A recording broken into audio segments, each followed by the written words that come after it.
Assalamualaikum warahmatullahi wabarakatuh. Waalaikumsalam warahmatullahi wabarakatuh. Baiklah, di sini Ibu akan menjelaskan tentang materi efek fotoelektrik. Nah, efek fotoelektrik ini dikemukakan oleh Albert Einstein. Untuk efek fotoelektrik sendiri yaitu fenomena kuantum elektron di mana elektron diemisikan dari bahan setelah mengabsorb sejumlah energi dari radiasi elektromagnetik seperti X-ray atau visible light. Elektron yang diemisikan tersebut pada tinjauan ini adalah fotoelektron. Efek ini juga dinamakan Hertz effect karena diketahui oleh Heinrich Rudolf Hertz. Nah, fotoelektrik efek energi dari foton sama dengan energi yang dibutuhkan untuk melepaskan sebuah elektron ditambah energi kinetik dari elektron yang dilepaskan. Dengan rumus Hv sama dengan setengah m pangkat v kuadrat ditambah p.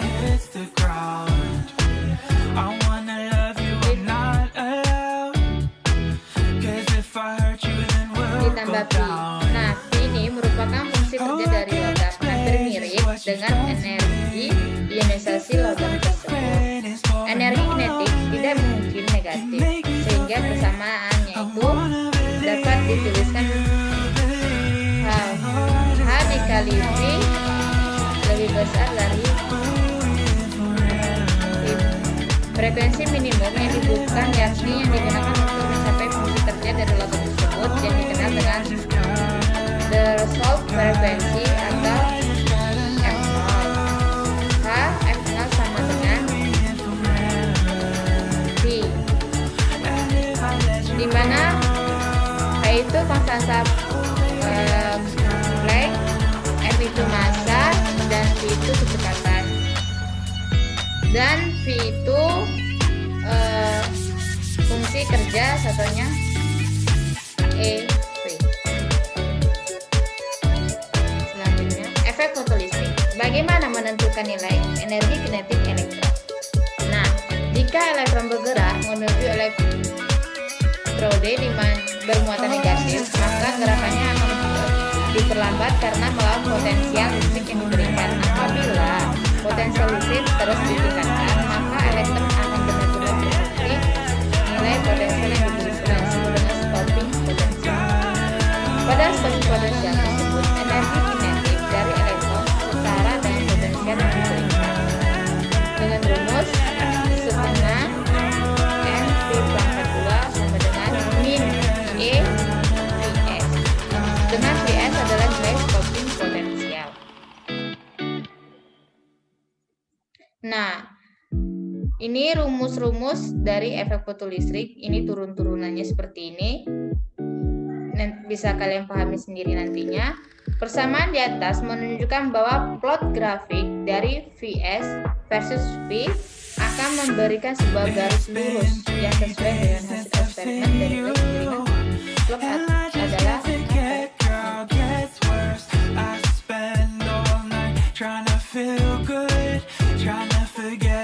bagaimana menyatakan fungsi kerja V dalam nilai elektron volt atau EV.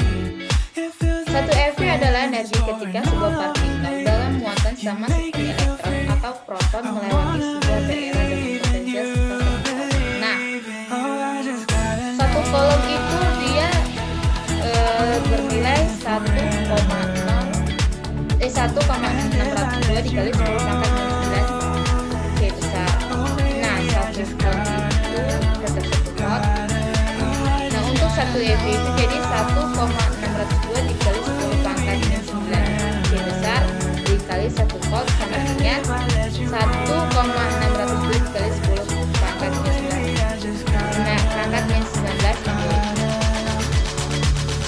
Nah, untuk contoh soalnya, nilai fungsi kerja dari logam natrium adalah 1,82 eV. Berapakah threshold frekuensi atau F0 natrium?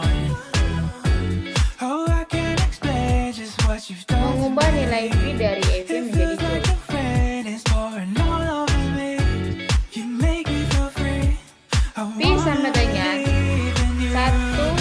1,82 eV sama dengan dimasukkan dengan rumus yang sebelumnya tadi, 1,82 eV dikali 1,602 dikali 10 pangkat 19 joule, itu yang untuk nilai 1 eV nya per eV. Nah, dia menghasilkan 2,92 dikali 10 pangkat 19 joule dengan H0 sama dengan V. H0 dimasukkan nilai yang kita dihitung dibagi dengan ketetapan atau konstanta Planck tadi yang nilai H ini. F0 sama dengan 2,92 dikali 10 pangkat 19 joule dibagi dengan 6,626 dikali 10 pangkat 34 joule.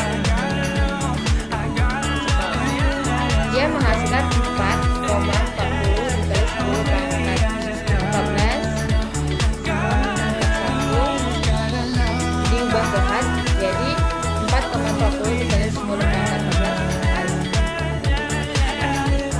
Nah, kesimpulan yang dilihat, menggunakan nilai muatan dari elektron, Einstein memperoleh dari konstanta Planck mirip dengan nilai yang didapatkan dari persamaan radiasi benda hitam.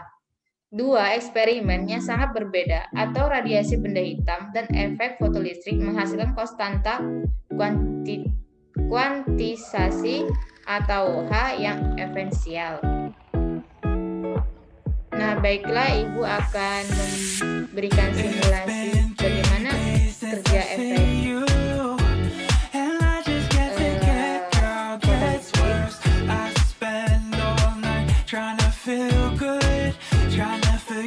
Nah, ini dia bentuk simulasi dari efek fotolistrik. Nah, ini di sini ada intensitas cahaya dan ini panjang gelombangnya kita akan memakai 400 nm dan ini baterainya. Nanti biar Nah, untuk intensitas cahayanya kita coba yang dulu saja.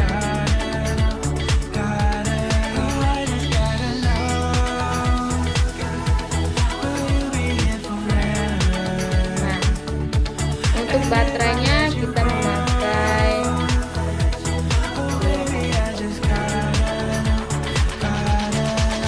gak mesti 2,40, terserah kalian mau memakai berapa volt baterainya. Di sini memakai 2,80 volt. Nah, terlihat elektron-elektron ini dia bergerak ke katoda. Hal ini karena adanya intensitas atau cahaya yang masuk ke elektron. Nah, untuk arus yang didapat yaitu 0,042. Nah, kalau intensitasnya, Bu, bagaimana sih kalau intensitasnya ditambahin lagi? Nah, ini kita tambahkan lagi menjadi 70. Dengan baterainya tetap sama 2,80 volt, tetapi arusnya itu lebih tinggi karena apa? Karena intensitasnya itu tinggi juga, jadi arusnya ikut. Nah, elektronnya tuh juga bergerak sama seperti tadi, dia mengarah ke katoda, masuk ke katoda. Nah, arus yang didapat yaitu 0,099. Nah, intensitas di 70 ini dia hasilnya itu lebih besar dibandingkan dengan 30.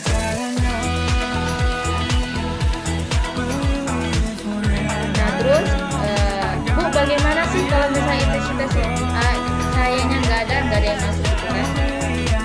Dipakai 0, baterainya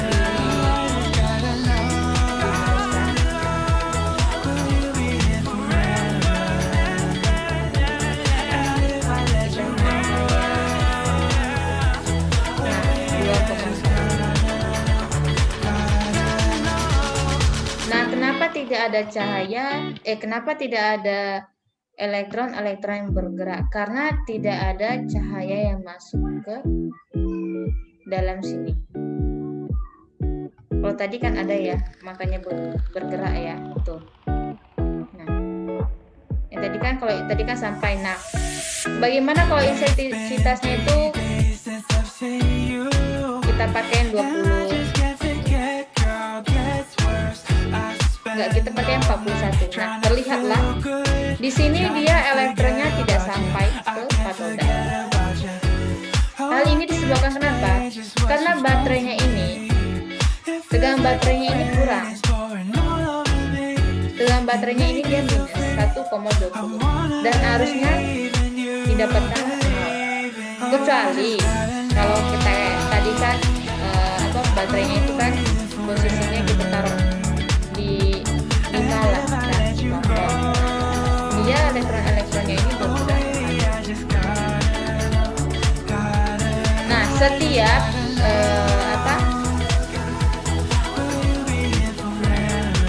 jadi kesimpulan itu setiap arus dia pasti menghasilkan setiap tegangan dia pasti menghasilkan arus yang berbeda-beda, dan begitupun juga intensitas cahaya ini dia mempengaruhi elektron juga.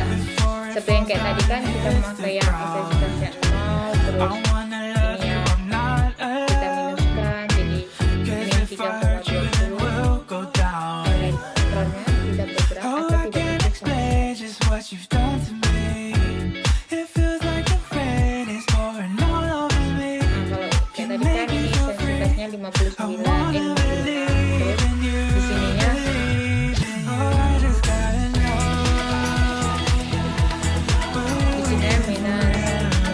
3,80 volt kan.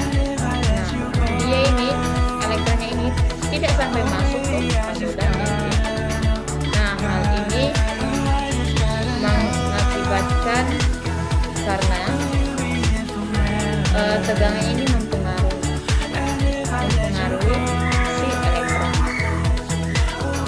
Nah, itulah penjelasan dari Ibu tentang elektrolistrik. Ada yang kalian ingin tanyakan?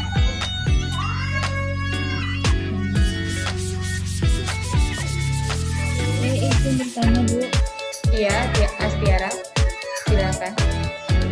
Jadi bagaimana, Bu, hubungannya antara intensitas cahaya tadi dengan besarnya tegangan, Bu, terhadap elektron? Terima kasih, Bu.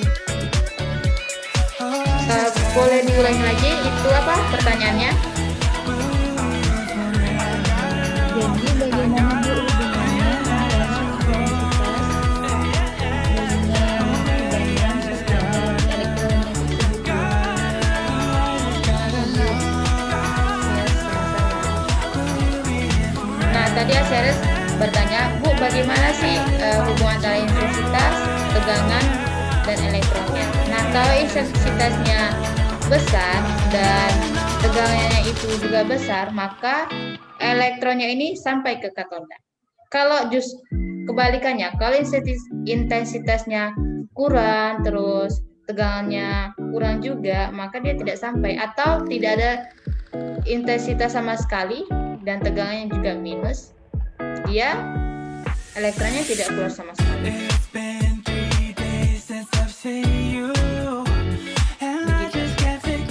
Ada yang ingin ditanyakan lagi?